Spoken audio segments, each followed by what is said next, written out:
क्या इजराइल एक बार फिर से ईरान के साथ जंग की साजिश रच रहा है? दरअसल इजरायली वज़ीर दिफा इजराइल काट्स ने ये कहा कि ईरान के साथ एक और जंग के इम्कान है।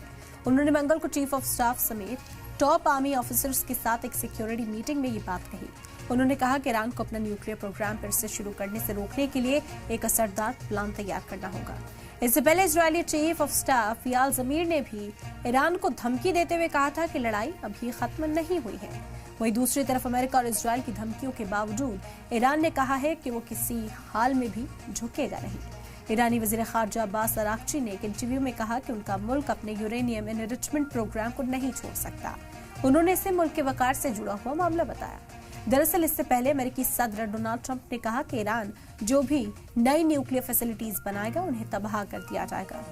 तो क्या अब इजराइल ईरान पर एक बार फिर से जंग की तैयारी कर रहा है? अगर ऐसा है तो क्या इसकी शुरुआत हो चुकी है? क्या सीरिया से इजराइल ईरान तक पहुंचने की जमीन तैयार कर रहा है? क्योंकि सीरिया की सरहद इराक से लगती है। सीरिया में पहले ही इजराइल दखल दे चुका है। वहीं इराक में एक तरह से अमेरिकी हुकूमत का ही कंट्रोल है। तो क्या इराक के रास्ते ईरान जाने की तैयारी है? लेकिन यहाँ एक बात ये भी गौर करने वाली है कि जमीन के रास्ते ईरान पर हमला करना आसान नहीं होगा और इजराइल भी ये जानता है। तो अब और क्या रास्ता इजराइल के पास है? इसी बारे में आज हम अपने खास मेहमानों से भी बातचीत करेंगे और तमाम सवालों के जवाब तलाशने की कोशिश करेंगे कि आखिर इजराइल का जो मंसूबा है वो क्या नजर आता है। क्या एक नई लड़ाई ईरान के खिलाफ अभी लड़ी जा सकती है या इसमें कुछ और वक्त है, क्योंकि ईरान इसे अपने वक़ार का मुद्दा साफ तौर पर बता चुका है। तारुफ आपका कराते हैं अपने खास मेहमानों से, फिर चर्चा की शुरुआत करते हैं। Doctor Mohammad Ajmal, middle east expert, इस वक्त जुड़ गए हमारे साथ चर्चा में। मेजर जनरल राजन कोटर साहब, इंटरनेशनल अफेयर्स एक्सपर्ट, इस वक्त हमारे साथ चर्चा में शामिल हो गए। Retired lieutenant colonel JS Sodhi साहब, डिफेंस एक्सपर्ट, इस वक्त हमारे साथ हैं चर्चा में। खैर मकदम करते हैं सर आपका भी। शुरुआत करते हैं डॉक्टर मोहम्मद अजमल, आप ही के साथ क्या मंसूबा नजर आता है? क्या ईरान तक पहुंचने के लिए अब ये जमीनी रास्ता तैयार किया जा रहा है? क्योंकि डेविड कॉरिडोर का जिक्र जो है हम पहले दिन से कर रहे हैं, जब से सीरिया के अंदर ये नई कशीदगी की शुरुआत हुई थी और इसराइल ने हमले करने शुरू किए थे अपनी सिक्योरिटी और द्रूज कम्युनिटी की सिक्योरिटी का हवाला दिया था। उस रोज भी ये सवाल उठा और अब तो तस्वीर कहीं ना कहीं वाज़ेह होती नजर आ रही है। आप कैसे देखते हैं? जी हाँ जी, जो जून में जो 12 दिन के जो जंग चली थी ईरान और इजराइल के दरमियान, इसमें तो कोई शक की बात नहीं थी कि ये जंग जो है सिर्फ इजराइल और ईरान के दरमियान नहीं थी, बल्कि अमेरिका और ईरान के साथ बराह रास्त जंग थी। और इस जंग में ये जंग हालांकि सदर अमेरिका ने उस वक्त तक नहीं कहा था कि जंग जो है होगी, लेकिन होगी जरूर ऐसा कहा था। और ये बात कहने के दूसरे दिन ही ये जंग अमेरिका ईरान के ऊपर वो हमला हो गया। इस हमले में ईरान के जो यूरेनियम एनरिचमेंट की जो 3 प्रोमिनेंट सेंटर्स थे, उन तीनों में इन्होंने बमबारी की। लेकिन सुनने में यह आया है कि उसमें से एक ही सेंटर जो एक जो अहम वाला है, उसी में एक तरह 2 और जो सेंटर्स है उसमें अटैक नहीं हो पाया है। लेकिन ये इसमें कोई शक नहीं है कि ईरान जो है अपना जो यूरेनियम एनरिचमेंट का प्रोग्राम है इसको छोड़ेगा नहीं। जैसे उन्होंने कहा कि हम इसको किसी भी हालत में छोड़ नहीं सकते, इसलिए कि हमारा एक डेमोक्रेटिक राइट है और उसी तरीके से ये हमारे ईरान को चाहिए भी, क्योंकि हमें इसके बगैर हम अपना मुल्क नहीं चला सकते। इसलिए हमें किसी भी हालत में इससे रोकना आसान नहीं होगा और ना हम रुकेंगे। दूसरी बात यह कि सीरिया के जो एक अहम मोड़ है यहाँ पे सीरिया का इशू, और इसमें अमेरिका और इजराइल चाहता है कि सीरिया के जरिए से ईरान को किसी तरीके से झुकाया जाए और इस यूरेनियम एनरिचमेंट प्रोग्राम से उसको दूर रखा जाए, ताकि जो है इस जंग का अगर ये खदशा हो तो ईरान खुद ब खुद पीछे हट जाए। लेकिन मुझे नहीं लगता कि ईरान जो है किसी भी कीमत पर भी बिल्कुल जारी तौर पर इस बात को वाज़ेह तो खुद अब्बास अराग़ची कर चुके हैं। उनका कहना है कि ईरान 10 साल की जंग के लिए भी तैयार है। ऐसी सूरत हाल ईरान ने अपने लिए तैयार कर ली है तो ईरान के पीछे हटने का तो सवाल ही नहीं। राजन कोटर साहब, आपका रुख करेंगे इसे और बेहतर, आपसे भी समझते हैं आपका एनालिसिस क्या कहता है, वो जानने की कोशिश करते हैं। क्योंकि अब कहा जा रहा है कि एक कॉरिडोर कहीं ना कहीं तैयार किया जा रहा है कि ईरान तक पहुंचने के लिए ही यहाँ जो हमले शुरू हुए, यहाँ पर जो डिस्टर्बेंस शुरू हुआ था कि हवाई हमले तो किए ही गए, साथ ही साथ क्या जमीनी सतह पर भी यहाँ से ईरान को नुकसान पहुंचाया जा सकता है? क्योंकि अब जंग के खदशात फिर से एक बार बढ़ने लगे हैं।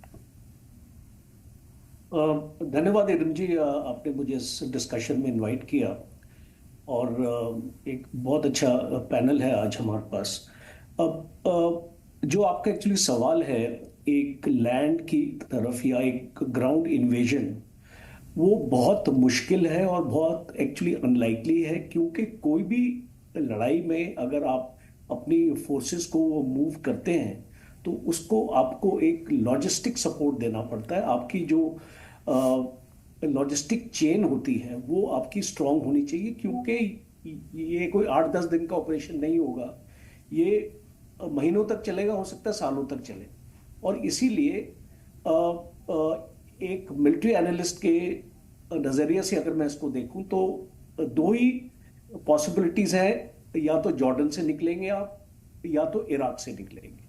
और अगर आप इराक से निकलेंगे तो इराक की गवर्नमेंट जो है वो शियाइट फैक्शन से डोमिनेटेड है, तो आपको इराक की तरफ से सपोर्ट नहीं मिलेगा। और अगर आप कर्दिश की, अगर आप जो रीजन्स हैं इराक में, कुछ ऐसे रीजन्स हैं जो ईरान के बॉर्डर पे लगते हैं, जो कर्दिश फैक्शंस का जहाँ पे कंट्रोल है, तो अगर आप उनके थ्रू जाएंगे तो एक आपको टेरेन का जो मुकाबला वहां पे करना पड़ेगा, क्योंकि जैग्रोस माउंटेन रेंजेस हैं उस एरिया में, जहां से आप ये जो आपको एंटर करना पड़ेगा, और वो एक बैरियर है।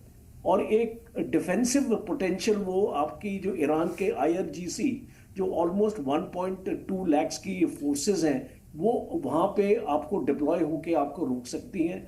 और दूसरा एक और तरीका है, आप एक स्पेशल ऑपरेशन कर सकते हैं वहां से, जिसमें आप रेड्स की तरफ, सर्जिकल स्ट्राइक्स की तरफ, पर वो एक लिमिटेड ऑपरेशन ही रहेगा, उसका इम्पैक्ट ज्यादा नहीं पड़ता है। आप इतनी कोशिश भी करेंगे लैंड से अपना जाने की और आप फिर उसको अटैक अपना करने की, तो 4-5 डिसएडवांटेजेस अगर मैं इसको समराइज करूं इस डिस्कशन। एक ज्योग्राफिकल बैरियर्स आपके हैं, आपकी माउंटेन रेंजेस हैं, और आपको करमशाह के एरिया से भी जाना पड़ेगा, वो भी एक डिफिकल्ट आपका रीजन है। दूसरा, आपको इराक की कोऑपरेशन नहीं मिलेगी।